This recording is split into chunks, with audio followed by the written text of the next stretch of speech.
SDM ज्योति मौर्य और उनके पति आजकल सोशल मीडिया में सुर्खियों में हैं। जहां देखो बस वहीं उनकी खबरें पढ़ने और सुनने को मिलती हैं। या फिर ये कहें, देखते ही देखते पति पत्नी का विवाद नेशनल मुद्दा बन गया। अब चाय पर चौपाल में राजनीति नहीं बल्कि ज्योति और आलोक मौर्य की चर्चा हो रही है। कभी दोनों के बीच की चैट वायरल हो रही है तो कभी इन पर बना गाना सुर्खियां बटोर रहा है। अब तक आपने आलोक मौर्य का पक्ष सुना क्योंकि वो मीडिया के सामने आए और उन्होंने खुलकर अपनी बातों को सामने रखा। लेकिन आज आपको सुनाते हैं ज्योति मौर्य को उनका इस पूरे मामले पर क्या कहना है। ज्योति मौर्य ने न्यूज 18 से खास बातचीत की।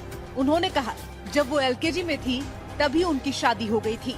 उसने मुझे बचपन से पाला पोसा है, हमेशा पढ़ाई में हेल्प की है, लेकिन हेल्प का मतलब मेंटल टॉर्चर नहीं है।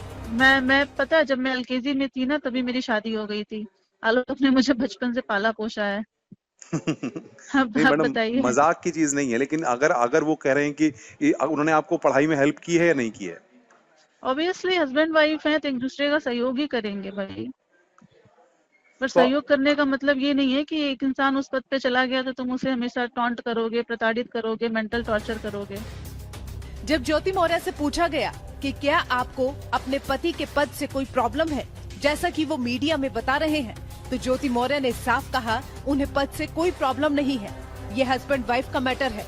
कि वाकई में इस तरीके से वो एक सफाई कर्मी है। वो तो पहले मैं क्लियर कर दूं, इशू सफाई कर्मी या मेरे एसडीएम होने का नहीं है, इशू हस्बैंड वाइफ का है। बस मुझे उनके सफाई कर्मी होने से कोई प्रॉब्लम नहीं है।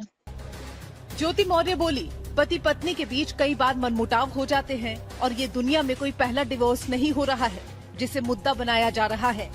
वहीं ज्योति मौर्य का कहना है कि उन्हें सोशल मीडिया से मतलब नहीं है, लेकिन आलोक ने जैसे हमारे 12 साल के रिश्ते को पूरी दुनिया के सामने तार-तार कर दिया, उससे उन्हें दुख है। हमारा सिर्फ ये कहना है कि सोशल मीडिया में जो आपके बारे में कहा जा रहा है, जो तमाम तरह की चीजें ज्योति मौर्य को लेकर के कही जा रही हैं, क्या ये सारी चीजों में सच्चाई है? मैं कुछ नहीं बोलूंगी। सोशल मीडिया को करने दीजिए, जो करना आलोक से पूछ लीजिए, वो बेहतर बताएंगे। मुझे जहाँ सफाई देनी है, मुझसे जहाँ पूछा जाएगा जिस फोरम पे लीगल तरीके से, मैं वहाँ बोलूंगी। तो अब आप फाइनली तलाक चाह रही हैं और चाह रही हैं आलोक से अलग होना? अभी तो हेलो, कोर्ट डिसाइड करेगा ना। नहीं आप तो साथ नहीं रहना, आप साथ नहीं रहना चाहती। मैंने बोल दिया मेरा मैट्रिमोनियल केस पहले से पेंडिंग है कोर्ट में। आलोक की स्टेटमेंट के पहले से है। आपको दुख नहीं हो रहा? इतनी सारी चीजें आपके बारे में चल रही हैं। आप बताइए अपने अनुभव से। नहीं, मेरा अनुभव से क्या, अगर आपके बारे में किसी तरह की चीजें सोशल मीडिया में आ रही हैं, कुछ आ रही हैं, तो आदमी को लगता है कि ये चीजें गलत है, तो सोशल उसको मीडिया से मतलब नहीं है। बट आलोक ने जिस तरह से हमारे 12 साल के रिश्ते को पब्लिकली तार-तार किया है, देखिए कितना भी रिश्ता खराब हो जाता है, इंसान अलग होने के लिए लीगली मैं तो प्रोसेस कर रही थी, बट उन्होंने छोड़िए, कोई बात नहीं, बहुत पर्सनल है, जाने दीजिए। पत्नी पीसीएस अधिकारी और पति सफाई कर्मी, दोनों का विवाद अब नेशनल लेवल पर छाया हुआ है। कोई ज्योति मौर्य के पक्ष में है तो कोई पति को ठीक बता रहा है। अब देखना होगा इस मुद्दे का हल क्या निकलता है। Bureau report, news 18।